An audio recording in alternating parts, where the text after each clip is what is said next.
तो पिछले लेक्चर का ही एक छोटा सा पार्ट रह गया था। हमने देखना था कि प्राइमरी अल्कोहल, सेकेंडरी अल्कोहल और टर्शरी अल्कोहल के लिए कंडीशन क्यों डिफरेंट होती है। तो पहले आपको ये भी पता होना चाहिए कि प्राइमरी अल्कोहल, सेकेंडरी अल्कोहल और टर्शरी अल्कोहल होता क्या है। ठीक है जी। तो हम देखते हैं कि प्राइमरी अल्कोहल कौन सा होता है, सेकेंडरी अल्कोहल कौन सा होता है और टर्शरी अल्कोहल कौन सा होता है। तो प्राइमरी अल्कोहल कौन सा होता है कि कोई भी फंक्शनल ग्रुप है, मतलब अल्कोहल का जो फंक्शनल ग्रुप है वो OH होता है। क्या होता है हमारे पास? OH। तो OH जो है वो किसके साथ मिला होगा? ऐसे कार्बन के साथ जुड़ा होगा जो पीछे मज़ीद एक कार्बन के साथ जुड़ा होगा, तो उसको हम क्या कहेंगे? प्राइमरी अल्कोहल कहेंगे। क्लियर हो जाएगी बात। अगर जो अल्कोहल मतलब OH ग्रुप है वो ऐसे कार्बन के साथ जुड़ा हो जो मज़ीद पीछे दो कार्बन के साथ जुड़ा हो, CH3 और यहाँ पर क्या आ जाएगा? फिर CH आ जाएगा। तो ऐसे अल्कोहल ग्रुप ऐसे कार्बन के साथ जुड़ा हो जो मज़ीद पीछे दो कार्बन के साथ जुड़ा होगा, तो उसको हम क्या कहेंगे? Secondary alcohol. और ऐसा OH ग्रुप जो कि ऐसे कार्बन के साथ जुड़ा होगा जो मज़ीद पीछे कितने कार्बन के साथ जुड़ा हो? 3 कार्बन के साथ जुड़ा हो, तो ऐसे जो अल्कोहल होगा उसे हम क्या कहेंगे? Tertiary alcohol. क्लियर हो जाएगी बात। मतलब OH ग्रुप अगर एक कार्बन के साथ जुड़ा है, वो कार्बन जो मज़ीद एक कार्बन के साथ जुड़ी हुई है, तो उसको हम क्या कहेंगे? प्राइमरी अल्कोहल कहेंगे। और अगर हमारे पास जो OH ग्रुप है उस कार्बन के साथ जुड़ा हुआ है जो दो कार्बन के साथ मज़ीद जुड़ा हुआ है, तो सेकेंडरी अल्कोहल।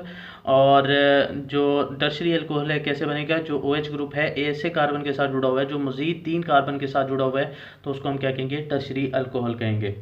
ठीक है जी। तो इसके लिए कंडीशन डिफरेंट क्यों हो जाती है ये हम देखते हैं। तो बेसिकली होता क्या है कि पहले हमारे पास दो चीज़ें रिलीज़ होनी है डिहाइड्रेशन के अंदर। तो डिहाइड्रेशन के अंदर हमारे पास एक तो OH ग्रुप रिलीज़ होगा और एक जो एडजेसेंट कार्बन है उसके साथ क्या रिलीज़ होगा? हमारे पास हाइड्रोजन। ठीक है जी। यहाँ से OH ग्रुप रिलीज़ होगा और यहाँ से क्या रिलीज़ होगा? हाइड्रोजन रिलीज़ होगा। ठीक है जी। तो अगर हम देखें तो हाइड्रोक्सल आयन मैं दूसरा जो मार्कर है उसके साथ इस्तेमाल करके आपको शो करता हूँ। हाइड्रोक्सल आयन तो इस कार्बन के साथ रिलीज़ हो जाएगा। ठीक है जी। अब हाइड्रोजन जो है वो इस कार्बन से रिलीज़ होना है। ठीक है जी। और यहाँ पर अगर हम देखें तो हाइड्रोक्सल आयन इस कार्बन से रिलीज़ होगा और बाकी जो है हाइड्रोजन जो है इस कार्बन से भी रिलीज़ हो सकता है, इस कार्बन से भी रिलीज़ हो सकता है, क्योंकि दोनों एडजेसेंट कार्बन हैं। अगर यहाँ पर देखें तो हाइड्रोक्सल आयन इस कार्बन से भी रिलीज़ हाइड्रोक्सल आयन तो इसी कार्बन से रिलीज़ होगा। ठीक है जी। हाइड्रोजन आयन इस कार्बन से भी रिलीज़ हो सकता है, इस कार्बन से भी और इस कार्बन से भी, क्योंकि तीनों जो हाइड्रोजन हैं वो एडजेसेंट कार्बन से ही रिलीज़ हो रहे हैं। ठीक है जी। तो अब अगर यहाँ पर देखें तो हमारे पास 3 हाइड्रोजन जो हैं वो रिलीज़ हो सकते हैं। ठीक है जी। यहाँ पर हमारे पास कितने हाइड्रोजन रिलीज़ हो सकते हैं? 3 + 3 6। और यहाँ पर हमारे पास 9 हाइड्रोजन जो है 9 हाइड्रोजन अवेलेबल हैं जो कि क्या कर सकते हैं? रिलीज़ हो सकते हैं। तो मुझे आपने ये बताना है कि 3 हाइड्रोजन जो है और सिंगल स्पॉट है, एक साइट है। ठीक है जी। यहाँ पर 2 साइट है और यहाँ पर 3 साइट्स हैं। तो आसानी से हाइड्रोजन कहाँ से रिलीज़ होगा? यहाँ से 3 साइड से, 2 साइड से या एक साइड से?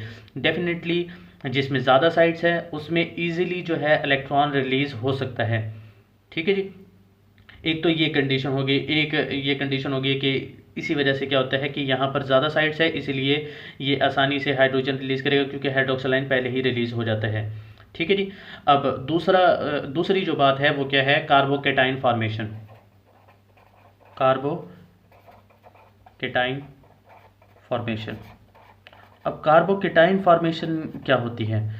अब हाइड्रोक्सल आयन जो है वो रिलीज़ होगा तो क्या बन जाएगा? CH3 positive. ठीक है जी। अब यहाँ पर क्या बनेगा? CH3 और ये क्या बन जाएगा? पॉजिटिव। और यहाँ पर अगर हम देखें तो CH3 और CH3 और यहाँ पर भी क्या बन जाएगा? एक पॉजिटिव। अब ये जो बना है कार्बोकेटाइन, अब इस कार्बोकेटाइन को देखें तो ये प्राइमरी कार्बोकेटाइन है। ठीक है जी, क्योंकि एक कार्बन के साथ जुड़ा हुआ है। और ये क्या है? सेकेंडरी कार्बोकेटाइन, क्योंकि दो कार्बन के साथ जुड़ा हुआ है। और ये कितने कार्बन के साथ जुड़ा हुआ है? 3 कार्बन के साथ, तो ये टर्शरी कार्बोकेटाइन है। तो अगर हम कार्बोकेटाइन की स्टेबिलिटी के लिहाज से देखें तो टर्शरी कार्बोकेटाइन जो है वो ज़्यादा स्टेबल है बनिस्बत के किस चीज़ के, सेकेंडरी कार्बोकेटाइन के, और सेकेंडरी कार्बोकेटाइन ज़्यादा स्टेबल है प्राइमरी कार्बोकेटाइन के। मतलब जो प्राइमरी कार्बोकेटाइन जो टर्शरी कार्बोकेटाइन है वो जल्दी बनेगा। जल्दी बनने का मुराद ये है कि हाइड्रोक्सालाइन आसानी से रिलीज़ हो जाएगा। ठीक है जी। जब हाइड्रोक्सालाइन आसानी से रिलीज़ हो जाएगा तो बाद में हाइड्रोजन भी जल्दी रिलीज़ होगा। जब जल्दी रिलीज़ होगा तो डिहाइड्रेशन जो है वो आसानी से होगी इसके अंदर। ठीक है जी। तो इसके लिए कंडीशन हमें क्या चाहिए होगी, लेस, और इसके लिए हमें कंडीशन थोड़ी सी हार्श चाहिए होगी और ज़्यादा मतलब तेज़ चाहिए होगी, और इसके लिए बहुत ज़्यादा हार्श कंडीशन चाहिए होगी। फॉर एग्ज़ाम्पल अगर हम इसकी बात करें, कार्बोकेटाइन जो है वो कौन सा है, टर्शरी कार्बोकेटाइन है। अब टर्शरी कार्बोकेटाइन जो है उसके लिए हमने जो टेम्परेचर रखा है वो कितना रखा है, 85 डिग्री सेंटीग्रेड। ठीक है जी। और हमने जो H2SO4 की कंसनट्रेशन रखी है वो कितनी रखी है, जस्ट 20%। ठीक है जी। क्योंकि इजीली जो है वो क्या हो सकता है, ये रिएक्शन हो सकता है। अब सेकेंडरी के अंदर हमने टेम्परेचर को भी बढ़ाना है और कंसनट्रेशन को भी बढ़ाना है।